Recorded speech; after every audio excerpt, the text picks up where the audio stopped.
Have you ever wondered how the average Roman started their day? Picture this: the sun's first rays peeking over the 7 hills of Rome, marking the beginning of a new day. As the sun rises, so do the citizens of this great empire, emerging from their humble abodes to greet the day. In the early hours, personal hygiene was a priority. Romans would cleanse themselves using oil and a strigil, a small curved metal tool, scraping away the oil and any dirt or sweat. This ritual was not just about cleanliness, but also about invigoration, shaking off sleep and preparing for the day ahead. After this refreshing routine, breakfast or ientaculum was served. This was usually a light meal, a far cry from the extravagant feasts we often associate with Roman culture. It typically consisted of bread, cheese, and sometimes figs or olives, washed down with a cup of water or wine. So, the day of an average Roman citizen started not so different from ours, waking up with the sun and beginning the day with a light meal. What followed breakfast was a day full of work and education. Ancient Rome was a bustling hive of industry with a diverse range of professions. You might find stonemasons, blacksmiths, and carpenters working in the city's heart, while farmers and vineyard keepers toiled in the countryside. Even the arts had their place, with actors, musicians, and poets all playing their part in Roman society. However, the backbone of this workforce was the vast number of slaves. From house servants to hard laborers, slaves were integral to the Roman economy. They were the unseen gears that kept the grand machine of Rome in motion. Education, on the other hand, was a luxury reserved for the wealthy.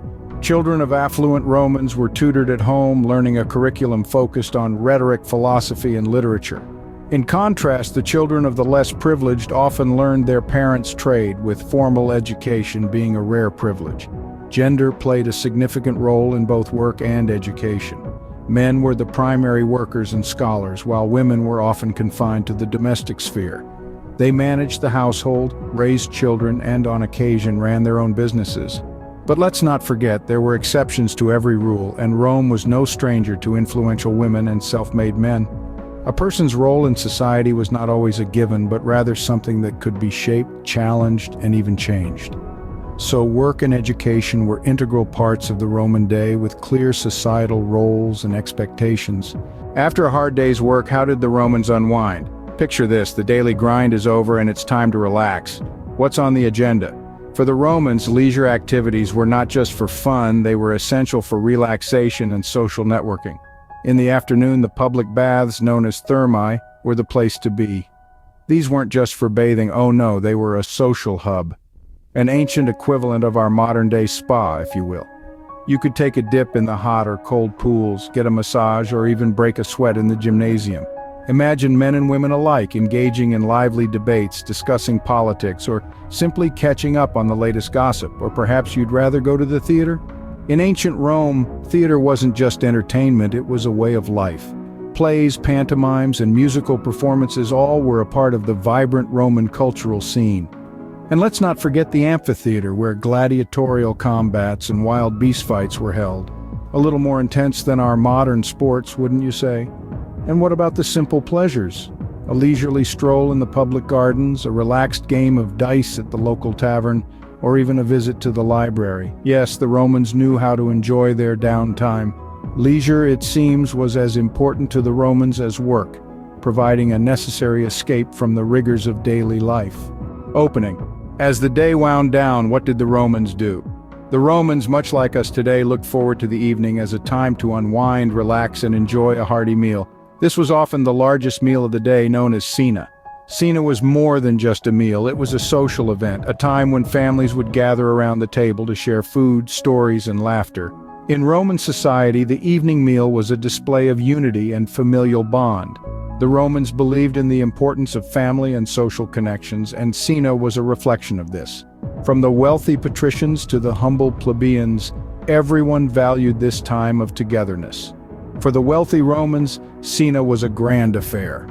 They dined on a variety of dishes, each one a culinary masterpiece. Their meals often included a range of meats, fish, vegetables, and fruits, all lavishly prepared and presented.